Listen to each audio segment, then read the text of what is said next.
Good afternoon, welcome to the Fat Cat Detective Agency, first video ever.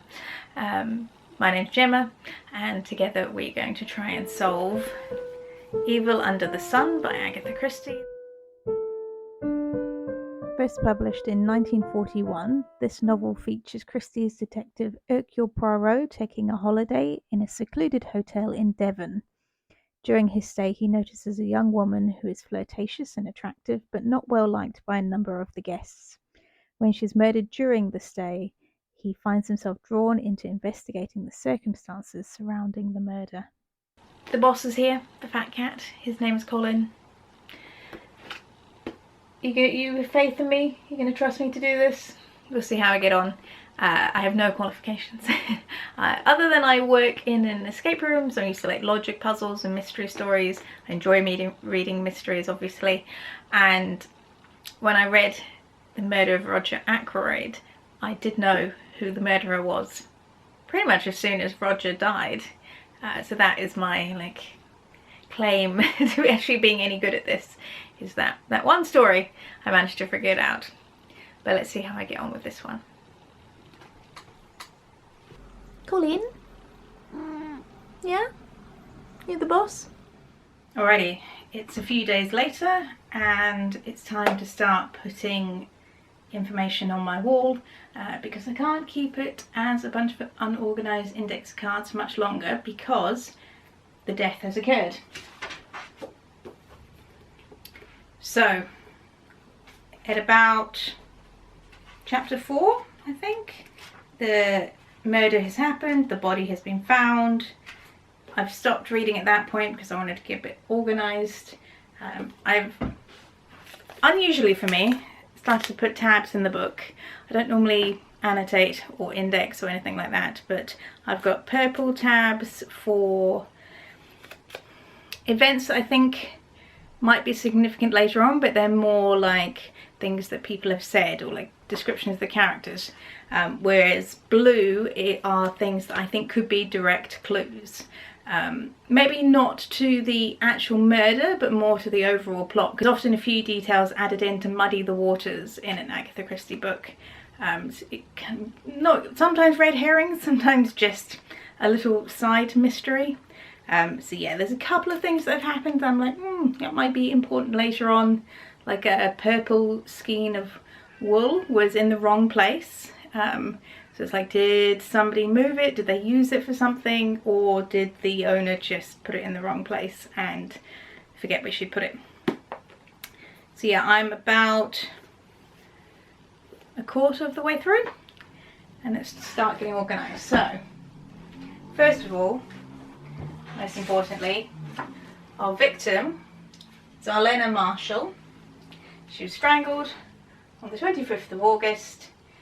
She was found at Pixie's Cove here, which is just around from the hotel proper. There was talk earlier in the book of there possibly being secret passages leading from the hotel area to Pixie's Cove because it's got caves in the cove. And she was last seen alive at 10:15 in the morning by Poirot, so we can assume that that is completely correct. It took about 30 minutes, would have taken about 30 minutes for her to sail round to the cove, and then time of death has been put by the medical examiner at between 10:45 and 11:40. So the people who discovered her body, Patrick Redfern and Emily Brewster, they saw her dead on the beach at, they said, well no, they got there at 11:45 and they said they saw her body about 5 minutes before that. So yeah, that's why time of death is at most 11:40.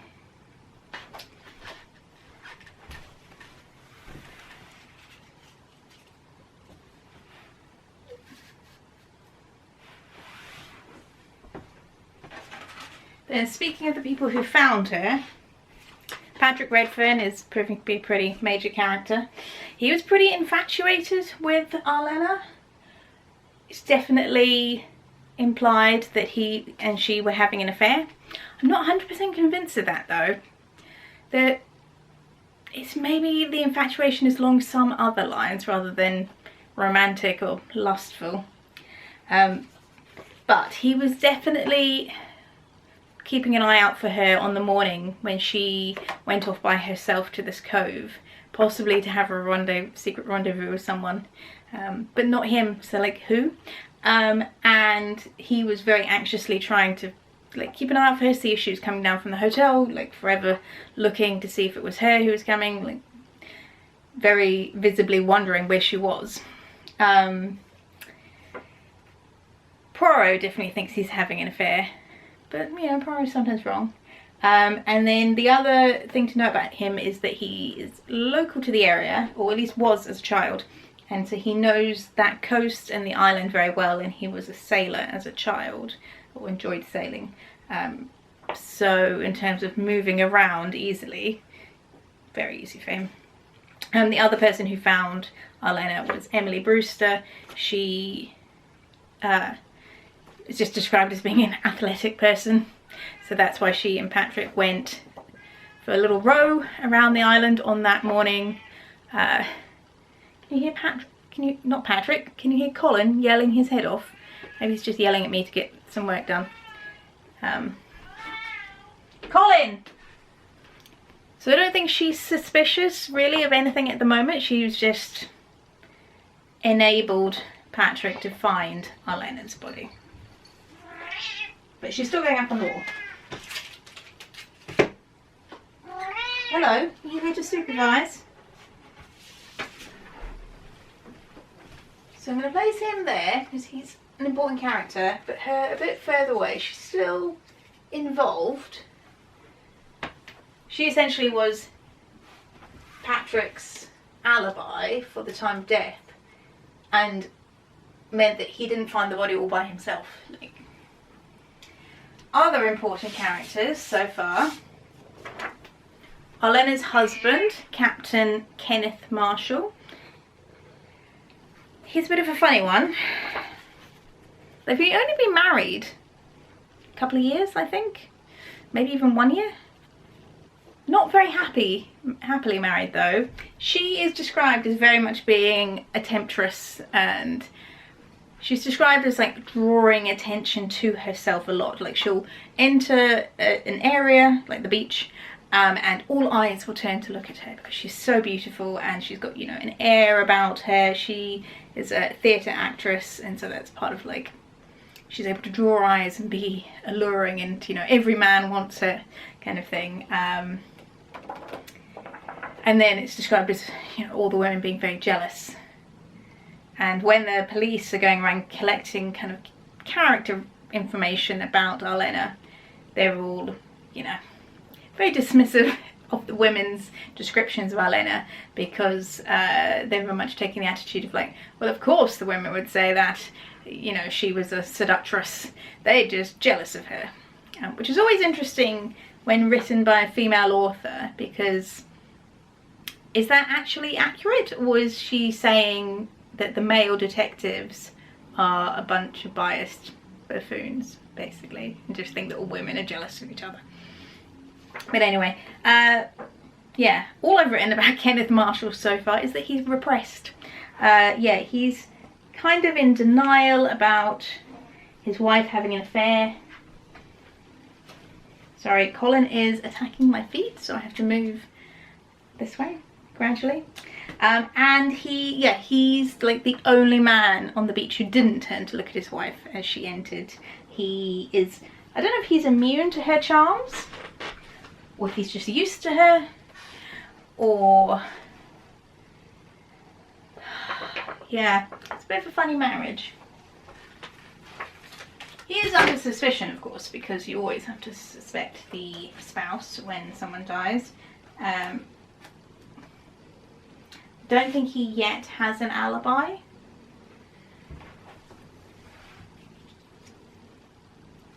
But he's not the weirdest of the characters. One of the weirdest is his daughter, Linda Marshall, so Arlena's stepdaughter. She's 16 and a bit weird and awkward, but then aren't 16-year-olds often. had some strange behaviour in terms of, like, on the morning of the murder, she pretended she was going to go down to the beach to sunbathe, got on her, like, dressing gown and sandals and everything, and told people she was going to the beach, but actually rode across the causeway, because the tide was high, rode across to go to the little shop and buy some stuff, including candles, and it's not clear why she would have bought candles yet, or why she was being secretive about it. Her kind of alibi is that at 10:30 she met one of the other characters to go to Gull Cove, which is just further. Is it further around from Pixie's Cove or closer? Oh, it's on the opposite part of the island. So she and Christine Redfern were going together. They met at 10:25 to head off together to go to the other side of the island. So we'll pop them together. Christine Redfern is the wife of Patrick Redfern. She's pretty aware that he's probably having an affair with Arlena. She's very unhappy about it, obviously. She is a beauty in her own right, but in a much paler way, not quite so alluring. She's just more of a sort of typical English rose. And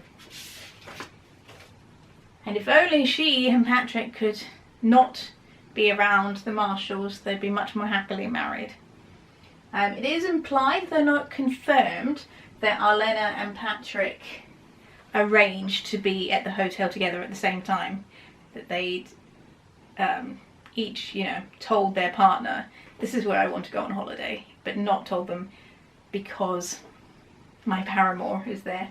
So let's pop these two. They're a bit less likely because the timing of them heading off to Gull Cove at 10:25 is pretty exact. And then the only other character I need to put up at the moment is Rosamund Darnley. She is a fashion designer having her holiday at the hotel. She knew Patrick Redfern when they were children. She's weirdly nostalgic and reminiscing about the innocence of childhood. And he makes a comment that, you know, she wasn't that gentle as a child. She apparently, you know, has a temper and attacked him once. But that does mean that she probably also grew up around the coast and knows how to sail or row a boat. On the morning of the murder, she said she was going to Sunny Ledge. I think she was going by herself. I don't think she has an alibi yet. She might be in love with Patrick Redfern. Not 100% sure. Might just be the old childhood friends. Haven't quite made my mind up about that yet. So yes, at the point that I stopped, the detectives have just asked Poirot to help them out, you know, have a look around, lend his expertise since he's there anyway, and they, you know, would appreciate his help, and so he is now on board investigating as well. So I'm up to the beginning of chapter 6. A few more things have developed, not actually anything really worth putting a sticky tab on. It's just that they have interviewed Captain Kenneth Marshall, basically wanting his alibi whilst his wife was murdered. It is a strange alibi. It's that he was typing letters for an entire hour during the time of death window. And his proof of that is, he said, you know, ask the chambermaid, she will have heard the typewriter going, and he gave them the letters that he typed, saying, you know, it would take a full hour to type these out. Which I don't consider much of an alibi, because this could have been typed the previous day. You know. Also, it's slightly suspicious or strange, I don't know, maybe I'm overthinking it, but when he saw his wife that morning as he was going down to breakfast, she was in her room and she was looking at some letters, and he said, oh, what are they? And she joked that they were bills. First of all, am I the only one who thinks it's strange to be doing all this work whilst you're on holiday? Like, she was receiving bills, he was typing letters of a financial work kind of nature. It's like, why? Why are these people doing all this work whilst they're meant to be on holiday? I thought it was a modern problem that people worked whilst on leave. But no, this is in the 1940s, and it seems to be a problem for them as well. And I'm just thinking maybe the letters he's given were the letters she received. Although actually it was said that the letters had been addressed but not had a stamp put on them, so maybe that doesn't pan out, because the letters she received would have had a stamp on them. Thanks. What do you think of that theory, Colin? He just came and went. He's, you know, not all that upset that she's died, but like I said, he's very repressed. And the other thing they talked about was, so Arlena was strangled, and both Poirot and the medical examiner think that the murderer must be a man, because a woman couldn't have the strength to strangle her. Apart from, they said, a particularly athletic woman might be able to do it, which is a line put in, I think, to make you suspicious of Emily Brewster, because she's described, the only person who's been described as athletic. In terms of motives, they basically now said there's only two possible motives. One is jealousy, so but then they're like, the only people jealous of her were women, and women couldn't possibly have strangled her.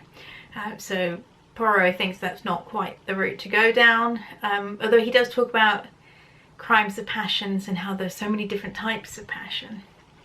And then the other kind of more concrete motive is financial, because she was a very wealthy woman.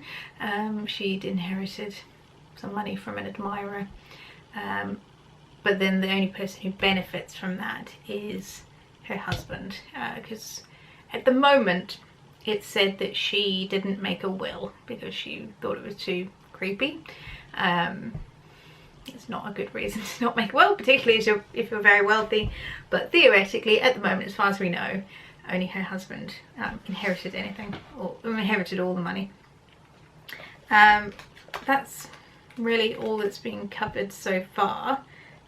They also talked about, or entertained the possibility that it could be someone from outside of the island who came in and murdered her. I don't think it's very likely, firstly because it was high tide during the entire time from 8:30 all the way through to when her body was found. It was high tide, so someone would have had to hire a boat, and then it was like quite rough or dangerous waters, and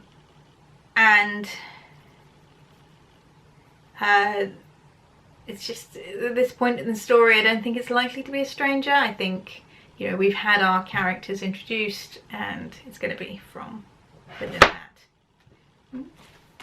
Okay, I've stopped mid-chapter to make my first guess as to who I think did it. So if you're reading along, I'm on page 142, this edition, but it's chapter 6, part 3. So my theory at the moment is that Helena was killed by Linda Marshall and Christine Redfern working together.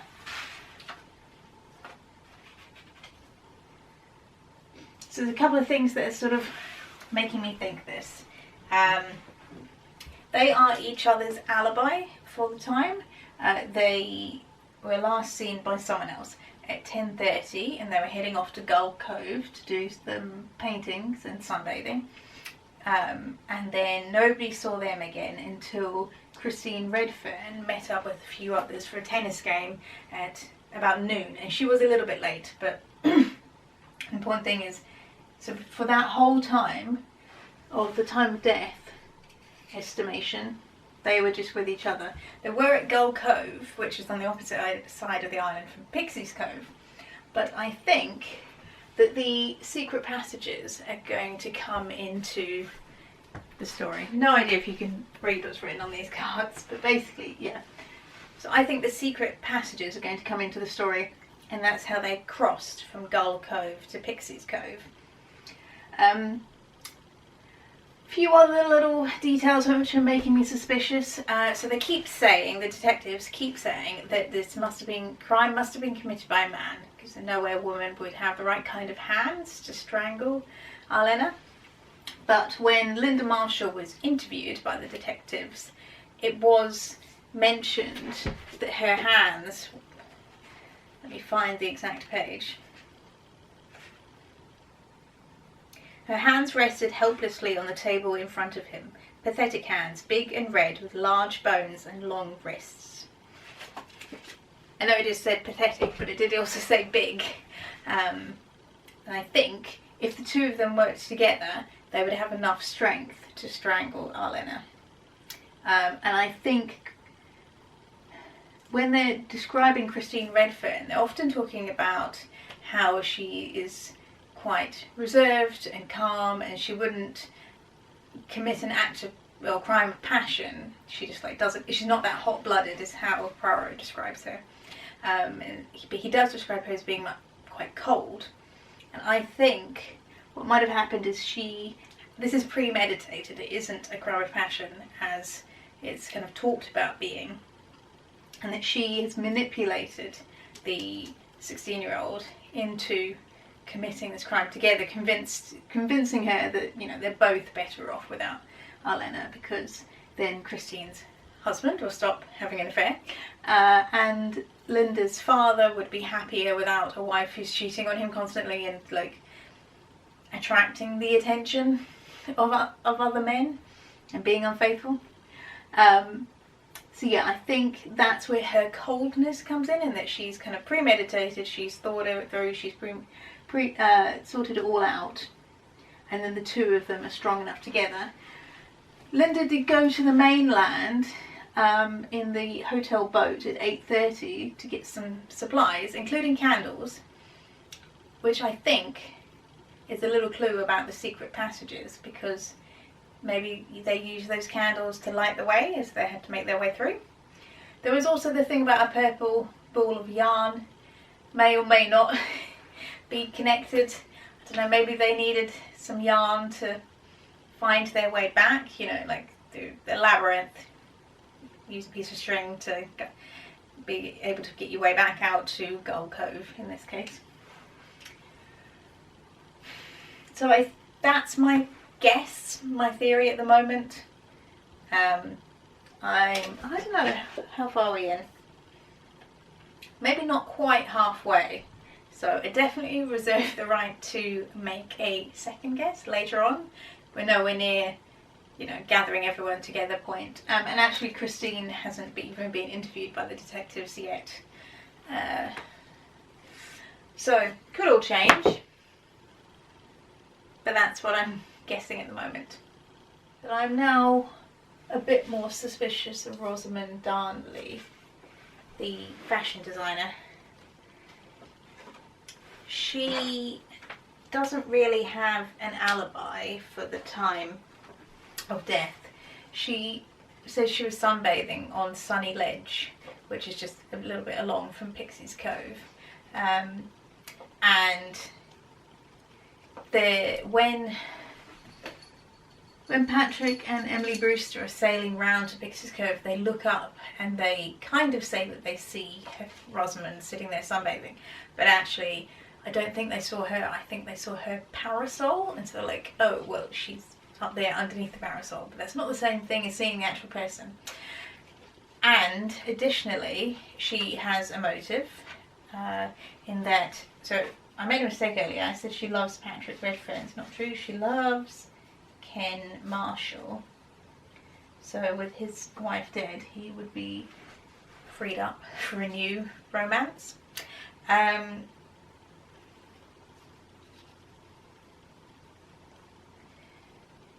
So, and then she kind of gave herself an alibi, slightly. They were investigating the alibi of Ken Marshall in his typewriter thing.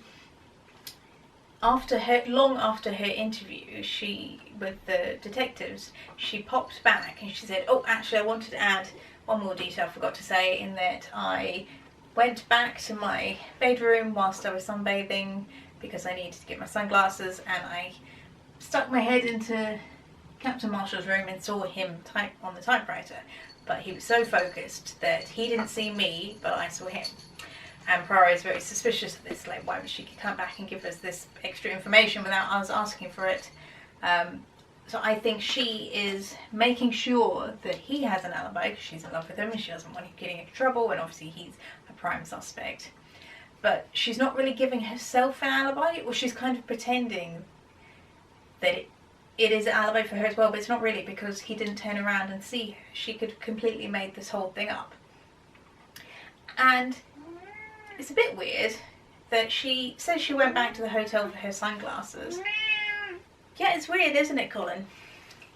Which is an interesting historical note. She calls glare glasses, not sunglasses, but that's beside the point. My point being that she was on the west side of the island, and they've said, you know, quite clearly that doesn't get any sun in the morning. Everybody goes to the east side, Gold Cove kind of area, because that's where the sun rises.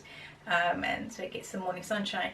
So if she was on Sunny Ledge looking out towards the west, why would she need to go and get her sunglasses?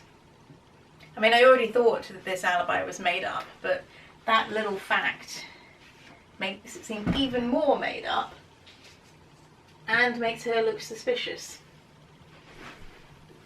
I'm gonna add sunglasses. Alibi doesn't make sense. I'm not entirely sure if this is a case of all three of them contributed to the murder. They kind of said that Christine is so weak that she can possibly have strangled Arlena. I mean, maybe all three of them together would be strong enough. I kind of thought 2 against 1 would be enough. Maybe it needs to be 3 against 1. But it seems a bit elaborate for all 3 of them to be involved. Although this author is famous for writing a murder mystery story where all of the suspects ended up being the murderer. But I don't know, it just seems weird for it to be 3. I don't know. I have no real reason why it couldn't be all 3 of them. Additionally, something weird has happened with Linda again, in that Poirot was going through her little fireplace, finding fragments of stuff, including like candle wax, some pieces of cardboard and paper, one which had a number 5 on it, a pin which he considered very important, and some like hair or animal fibre. I am not sure of the significance of this. Oh, and he found a book on her bookcase which she considered which he considered very important. It's a bit annoying that he didn't say what the book was, and this is where it becomes not quite a fair play mystery, because if that's important to the answer, but we as the reader aren't told the title of the book or the subject or anything, it's getting to the point where he knows more than we do. But it was an important book, because I think that's the book that was mentioned, that Linda is described as having put a book down and then decided, yes, I'm going to do it, and then she went and lied about bathing and went to the shop, etc. So whatever book that book was is important, but we don't know what it was. I am also vaguely thinking that in terms of the like animal hair and the pin and the scraps of stuff, that maybe she made something along the lines of a voodoo doll of her stepmother and was like sticking pins in it. I know that's the sort of thing that definitely wouldn't happen in a modern murder mystery. Like, there's no way like they'd bring voodoo into it, so it just wouldn't be the done thing nowadays. But for a book written in the 1940s, I can definitely see how that wouldn't be considered offensive or, you know, of bad taste. So yeah, there's a possibility now. I'm thinking Linda didn't actually kill her stepmother, but she definitely had negative, vindictive feelings about her. But she should still be the alibi for Christine Redfern on the beach. So I don't think there was they did separate when Christine was heading back to play tennis. Linda stayed at Gull Cove, but I don't think there was enough time for Christine to slip away, murder Arlena, and then get back to the hotel to get ready for tennis. Rosamond was also in that tennis match, by the way, so she was also missing, but she's not around anyone until 12 o'clock. Could these two be working together? I don't think that seems likely. And then there's also the small matter of a bath being run at noon, just before the tennis match. Was it someone preparing for the tennis match, or was it maybe Linda didn't go into the water? She lied about going for a swim after when they were at Gull Cove, and so she needed to get into the bathtub to wet her hair to make it look like she'd been for a swim, even though she hadn't. And somebody threw a bottle out of one of the hotel room windows to make it go into the sea. No idea what that was about. I haven't figured that out yet. So that's one big unanswered question. The other is also, who was Arlena meeting at Pixie's Cove? There's been the idea of blackmail brought into it, but Christine is the only person who's mentioned blackmail as being a definite thing, and that Arlena was being blackmailed. She could have just made all that up, of course. It could just be total nonsense. But as the detectives in the story pointed out, it's not usually the person being blackmailed who's in danger in that situation, because whoever had something over her is not going to kill her, because then the money stops.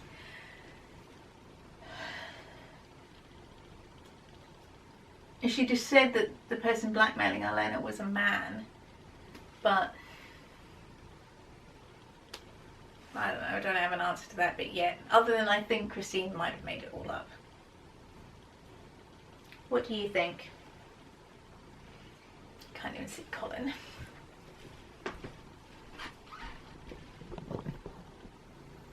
Here he is. Head detective. Yeah? Who do you think did it? You got an opinion?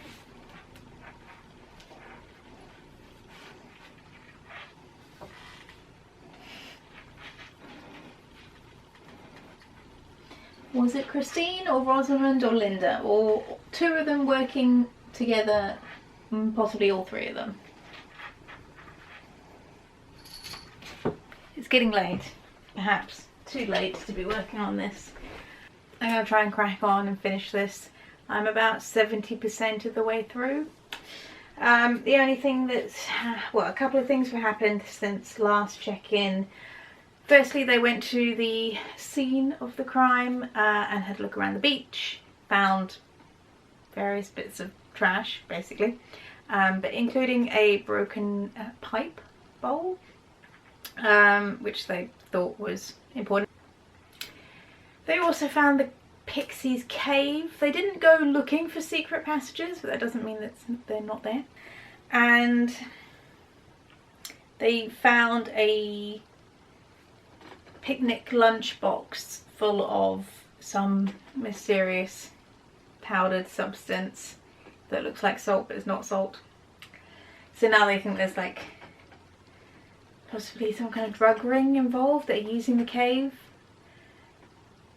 Doesn't seem likely that Arlena was involved in it, or not as a drug user anyway, because she's, you know, healthy and vigorous and all that.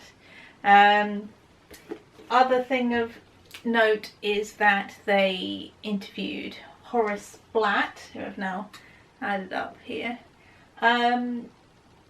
He was away all day sailing. He did leave before Arlena left on her little sail trip, so he could have already gone to Pixie's Cove ahead of her. And then, yeah, nobody saw him all day until he got back at like 1 PM. He's acting nervous, but he was a bit strange anyway. The only thing, I don't think he's involved in her murder. I think it's kind of too late in the storyline for that. But I think if he's involved at all in terms of the nefarious ongoings, he's either going to be involved in the drugs business, possibly slightly indicated by the fact that he's lost his pipe, and so that could have been the one that was found on the beach broken, or he is her blackmailer. No real evidence for that other than if he is involved in drugs, why would he not be involved in blackmail as well? You know, in for a penny, in for a pound. Don't know what topic he or anyone else would be blackmailing her about. I don't know, it's quite late. It's too late in the day for me to be trying to sort out these threads. And they also interviewed the Reverend Stephen Lane.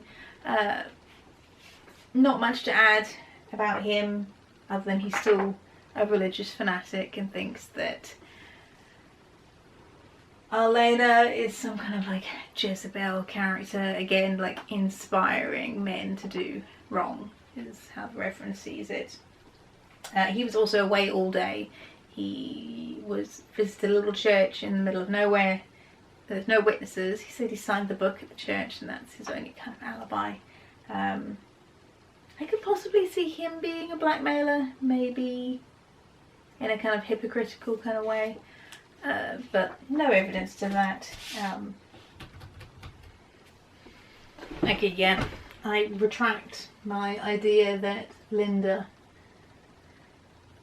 actually killed her stepmother. I think she cursed her and made some kind of a voodoo doll or something, or had ill wishes towards her, and upon her death Linda felt that she had brought that upon Arlena, but I don't think she actually did any strangling. She's saying too much about like knowing something and feeling guilty, or like, I don't think she'd be saying that to anyone if she had actually committed a crime. Rosamond, on the other hand, is acting very guilty.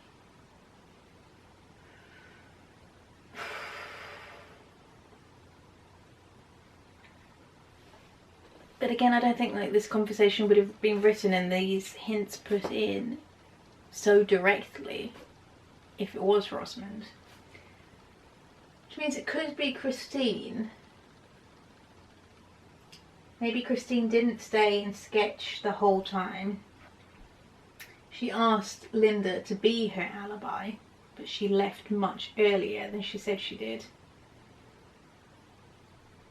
And then either went across the island or through a secret passage to get to Pixie's Cove.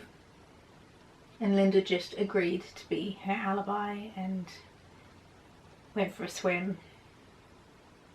So maybe that's what Linda knows. Linda knows that Christine did not stay at Gull Cove the entire time, right up until her tennis game. See, everybody's saying that Christine couldn't have done it because she's such a weak woman, and you know, it was definitely a man who strangled. Could Rosamond and Christine have been working together? It'd be an odd pairing, and not impossible. Could Christine have been working with somebody like Horace Blatt? Because he would have the strength.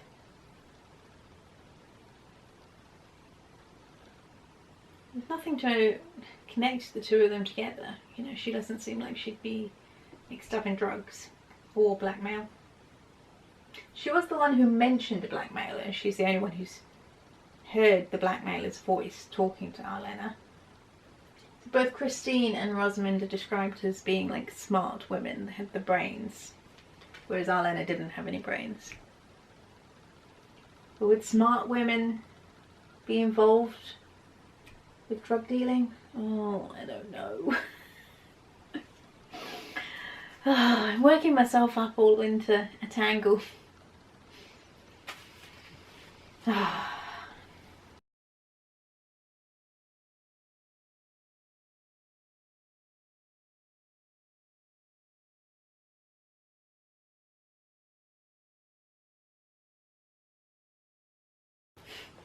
Okay, now we've been told what the book was that Linda was reading, or not reading, but like hiding in her room. It was A History of Witchcraft, Sorcery and the Compounding of Untraceable Poisons. So this is, yeah, feeding into my theory that she placed a curse on Alena, basically, using candles and a pin. And a calendar? Maybe that seems to be... I don't know, maybe the calendar needed to specify what day harm would come to her. And so Linda chose the 25th. Okay, I'm going to stop or pause here for a moment. It's just basically at the beginning of chapter 12. Because Poirot has suggested that they all go for a picnic on Dartmoor. Captain Marshall's not being invited because he has to go away, but basically everybody else is going. And if you've read a Christie book, you know that Poirot gathers everyone together and then does his big reveal and explains everything. So, time for me to make my guess. And I'm not all that confident. Let's zoom out a bit. Everyone seems to be pretty much in agreement that Horace Blatt is the drug smuggler. He went out in the morning and met up with a delivery. He hid it in the cave in Pixie's Cove. And something might have gone wrong at that point. Now, as to which woman was in Pixie's Cove with him, that's still not clear. Could be either Rosamond or Alena. I'm leaning towards Rosamond. So no, it kind of it's a tricky one because I think it boils down to Rosamond is smart and Alena is a bit of a fool. So whether you think a foolish woman would be involved in the dealings of a drug smuggler, or whether you think a smart woman would be involved in that, it kind of depends how you feel about the international drug rings at the time this book was written. I personally think it's more likely to be Rosamond. I think he might have been blackmailing Alena, but I don't think he would have involved her. She would be too much of a liability if she was a fool. Don't think she could be relied upon in a drug ring. So yeah, she either wasn't sunbathing on Sunny Ledge at all, or when she popped away, it was to go to Pixie's Cove, which is just the next cove round, to deal with something to do with Horace. She supposedly does have an alibi because supposedly Captain Marshall did see her when she stuck her head in his room to check that what he was doing on the typewriter. But I still don't think that either one of them are actually telling the truth when it comes to their alibi. I think they're lying for each other, for each other's benefit, because they fancy each other, basically, and they're all childhood friends, and whatever one says, the other one will be like, yeah, that's true. Because she definitely thought that he hadn't seen her, so anyway. Linda, I don't think, is involved in the actual murder. I think it's being kind of cleared up that she placed a curse on her stepmother, but she didn't actually get involved in the murder. I still think she might be providing a false alibi for Christine Redfern, though.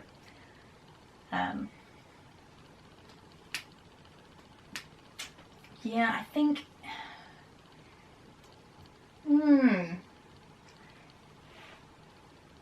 I would think it was Christine, except for the fact that they keep saying it must be a man who strangled her because of the strength needed. In my scenario, Horace is the only man who's at the cove. So using that kind of line of evidence, you're like, well, it must be Horace, because he was the only one with big, strong hands. But I just don't think he is the murderer. I think he's got other problems. He might be her blackmailer, but doesn't seem like the murdering sort, whatever that means. So could they have worked together to kill Arlena? Again, they're like two against one kind of approach. Maybe, but I mean, these two have barely interacted throughout the entire story so far. So, I don't know, it's hard to tell what they would be like to see them interact together or work together or talk to each other. The only interaction they've had is they were both meeting for tennis at 12 o'clock. And Poirot does seem obsessed with who had a bath just before 12 o'clock. I don't know. I think it's Linda because she had to make it look like she'd gone out for a swim. But no, don't know any other reason why someone would have had a bath at that time. Because it was a bloodless murder, so they don't have to wash off evidence. As for the question of who Arlena was meeting in Pixie's Cove, that's where premeditation comes into it. I think either one of these women could have said to Arlena, can you meet me at Pixie's Cove? And she would have agreed and said yes. She would have gone if Christine had asked because she thought maybe Christine wanted to talk about Patrick and wanted to hash out who was going to have him, basically. And I think she would have gone if Rosamond extended the invitation because maybe she wanted to talk to Rosamond about her relationship with Captain Marshall. Or maybe she just went out of curiosity. She's like, well, she knows that Rosamond is a friend of her husband, so why wouldn't she go and meet her? She was slightly secretive about the meeting, so maybe that implies Christine a bit more. If you're going to have a conversation about infidelity, you might be a bit secretive about it. So anyway, final guess before the big reveal at the picnic on Dartmoor. I think Rosamond was meeting Horace for stuff to do with the drugs. I think Christine invited Arlena to go to Pixie's Cove and have a chat, woman to woman. And then both of them, or all three of them, killed Arlena. They've all got motives, the men, the motives for these two. Horace might have been convinced to do the actual strangulation because otherwise Arlena would know about his drug ring and possibly, blab. And I mean, for my theory to work, both of these women have to have been working together because they were all in the same place at the same time in quite a small area. I don't really have any evidence for that. It's kind of how it has to be. The pieces of the jigsaw puzzle. Poirot is talking about the jigsaw puzzle and trying to make sure all the pieces fit and everything is logical. He thinks somebody's lying. He's about to set them a little test to see if they lie again, to try and determine which things they were lying about. But I think that far into the picnic will be too much information. I have to guess now. Yeah, and I think Linda feels guilty for placing a curse on Arlena, and possibly because of her guilt, she's providing a false alibi for Christine.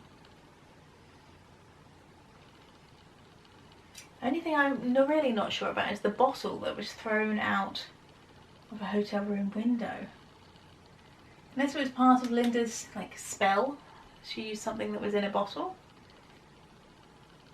A very incriminating bottle that she had to get rid of. Can't think, unless it was a perfume bottle. Somebody had stolen one of Arlena, because Arlena has so many bottles of potions and lotions, so the maid said it would be hard to tell if one was missing. So would somebody steal Arlena's perfume and then spray it in the cave to make it seem like Arlena had been there? So that leads me down a completely different...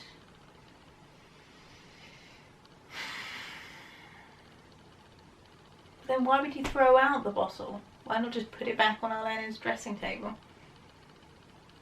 Yeah, I don't know about the bottle. I'm probably completely wrong. Probably going to turn out that the bottle is extremely important and completely reveals whodunit.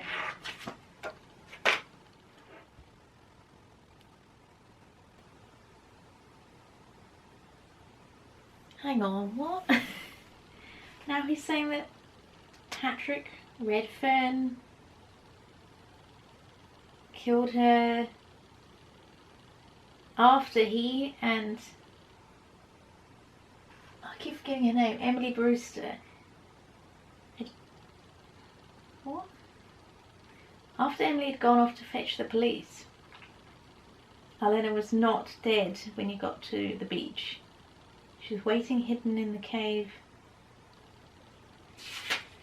What? But they saw a body of... not a dead, live body of the woman who helped you.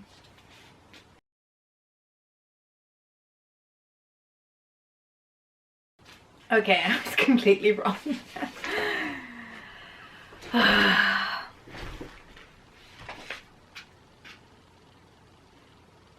This is one of those cases of somebody just not being who they say they are. It's linked to a historic case of a woman who was strangled by her husband. And that murder years ago was committed by Patrick and Christine Redfern, not their real names, under a different name. And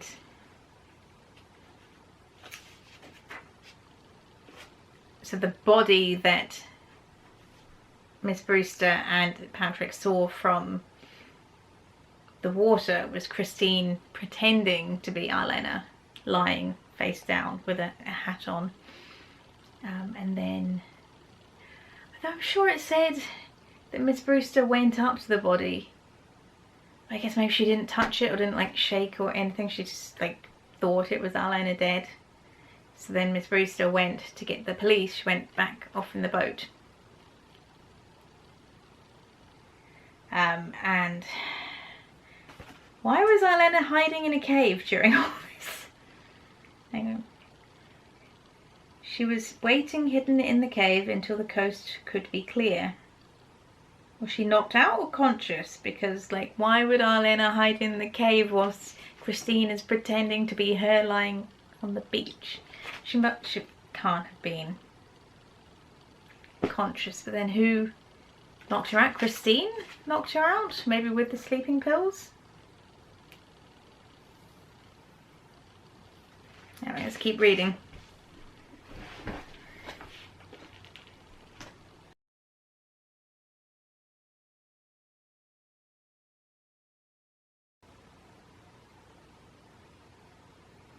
Oh, it was a bottle of fake tan that was thrown out the window to make Christine's limbs look more like Arlena's.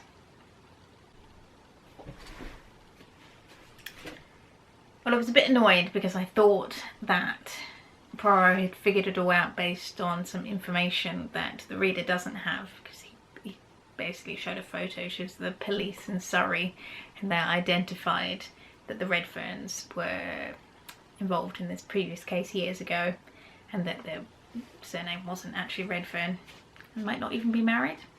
But then Poirot did explain how he figured out it was them, and the help from the police was basically just to back up what he already knew, and that you could figure it all out just from the information that's in the book. Essentially, he just went back to who was the most likely to kill her, and the answer being her lover, Patrick Redfern.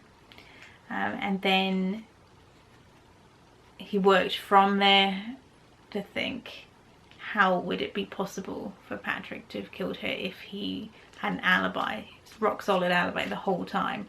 You know, Poirot himself hung out. They were hanging out together on the beach. And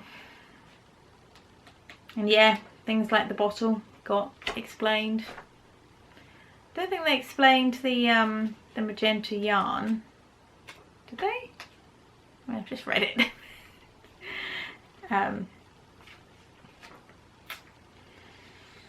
But I was right that the girl, Linda, had placed the curse and then felt guilty about it and felt that she had killed her stepmother through this curse, if not like directly actually.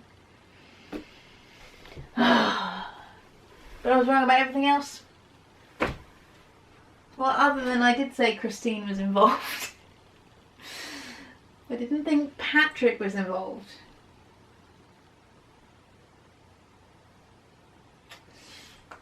Yeah, I wasn't able to explain the bottle, but the bottle was so that Christine could pretend to be Arlena.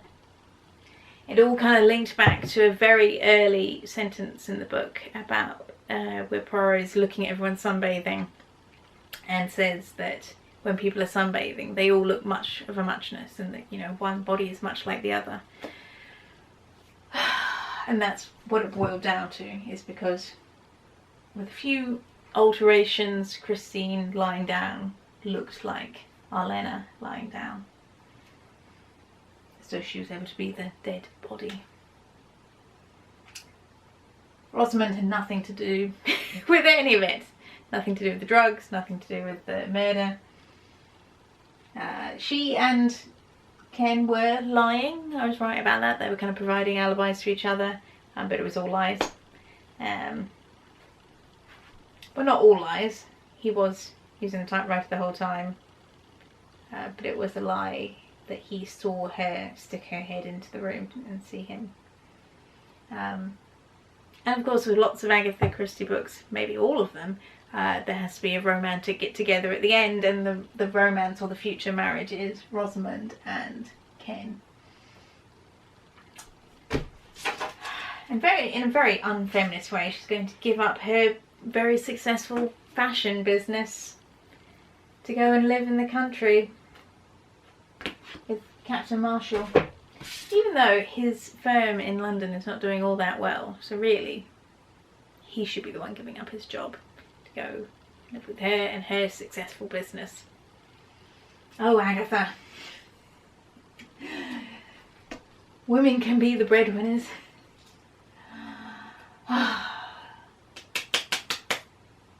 They didn't really mention the drug ring and Horace in the end at all. He was kind of... The police had been like, yeah, well, obviously that's what he's doing.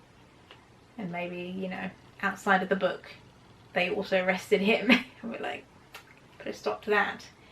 But Poirot didn't get involved with any of that. He just stuck with the murder. Okay. Not a hugely successful first case for the Fat Cat Detective Agency. Oh, pity. What did I get right? Like 20%? Oh well. There are worse people to be bested by than Agatha Christie, the Queen of Crime. Oh well. Thank you for watching. Did you solve the mystery? Did you figure out who done it? Did it all make sense to you? Obviously it was the lover and a woman pretending to be dead. She was actually killed later on. Goodbye.